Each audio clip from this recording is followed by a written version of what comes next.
暁は集った。 अकात्सुकी Naruto verse का एक खतरनाक इविल ग्रुप है and not only in Naruto verse बल्कि पूरे एनिमे वर्स में अकात्सुकी डेंजरस इविल ग्रुप में आता है बिकॉज इस ग्रुप के मेंबर्स बहुत ही ज्यादा स्ट्रॉन्ग है और इनमें से कुछ तो इतने ज्यादा स्ट्रॉन्ग है कि गॉड लेवल अचीव कर चुके हैं। तो आज हम इसी ग्रुप के मेंबर्स को रैंक करने वाले हैं, इसीलिए वीडियो को पूरा एंड तक देखना। और हाँ, मैं आपको एक बात पहले बता दूं, मैंने अकात्सुकी के उन मेंबर्स को रैंक नहीं किया है जो कि बहुत कम टाइम के लिए अकात्सुकी में थे, like Sasuke. Okay, so now intro को इतने ही रखते हैं और वीडियो को करते हैं स्टार्ट। नंबर 10 हिडान, लॉर्ड जाशिन का भक्त। हिडान एक ऐसा शिनोबी है जो कि इमॉर्टल है। पूरे नारुतो सीरीज में हमें इस बंदे को मारने का कोई तरीका नहीं बताया गया, इसी वजह से इस बंदे को हराना बहुत मुश्किल है, बट नामुमकिन नहीं। भले ही हिडान को कोई मार नहीं सकता बट तब भी उसे हराया जा सकता है। हिडान को डिफीट करने के दो ही तरीके हैं, या तो हम उसे बरी कर दें या फिर उसका सर अलग करके कहीं दूर ऐसी जगह पर छुपा दे जहाँ पर उसकी बॉडी ना पहुंच पाए। बट ये सब प्लान करने के लिए किसी भी शिनोबी के पास बहुत ज्यादा दिमाग होना चाहिए, जस्ट लाइक शिकामारू। नंबर 9 काकुजू। तो काकुजू हिडान का पार्टनर है और ये बंदा भी काइंड ऑफ इमॉर्टल ही है। इसके पास टोटल 5 दिल है। काकुजू ने 5 चक्रा नेचर को मास्टर किया है और उसकी एक यूनिक एबिलिटी भी है, वो जिसके साथ भी फाइट करता है उसका दिल चुरा लेता है। I mean, उस वे में नहीं, काकुजू अपने अपोनेंट का दिल निकालकर अपने अंदर इम्प्लांट कर लेता है। ऐसा करने से उसकी एक लाइफ ऐड हो जाती है, एकदम वीडियो गेम की तरह। और हाँ, साथ ही में उसको अपने अपोनेंट का चक्रा नेचर भी मिल जाता है। काकुजू काफी टफ अपोनेंट है बट उसकी एक वीकनेस भी है, कोई भी लाइटनिंग स्टाइल यूजर काकुजू को इजीली हरा सकता है। तो जिस भी शिनोबी को 5 चक्रा नेचर में मास्टरी है वो काकुजू को हरा सकता है। नंबर 8 सासुरी। एनिमे कम्युनिटी में सासुरी की बहुत ज्यादा इज्जत है क्योंकि वो साकुरा से हरा था ना, इसलिए। हसदे चेहरिਆਂ ਦਾ मतलब ਇਹ ਨਹੀਂ ਹੁੰਦਾ ਕਿ ਉਹਨਾਂ ਨੂੰ ਕੋਈ तकलीफ।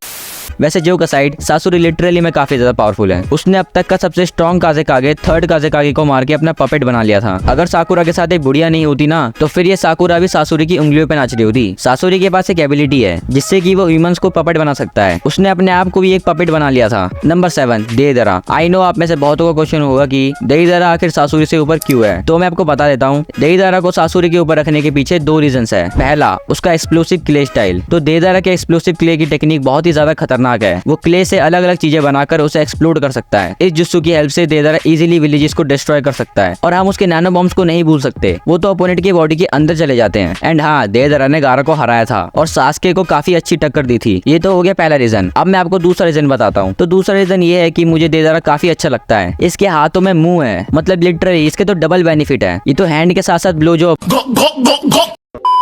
Number 6 Conan. अकात्सुकी की इकलौती beautiful lady Conan the paper girl अकात्सुकी की फाउंडिंग मेंबर थी और साथ ही में जिराया सेंसे के स्टूडेंट भी। कोनन की टेक्निक है ओरिगामी। वो अपने ओरिगामी का यूज करके कुछ भी बना सकती है, लाइक वेपन्स। और हाँ, वो अपने ओरिगामी को एक्सप्लोड भी कर सकती है। कोनन काफी ज्यादा स्ट्रॉन्ग है। उसने ओबिटो को लगभग डिफीट कर ही दिया था। ओबिटो को इज़नागी का यूज करना पड़ा था कोनन के अगेंस्ट जीतने के लिए। Number 5 Orochimaru. Legendary Sannin Orochimaru एक टाइम पे अकात्सुकी का मेंबर हुआ करता था। ये बंदा लोगों के जिस्म के पीछे पड़ा रहता है, स्पेशली सास्के के।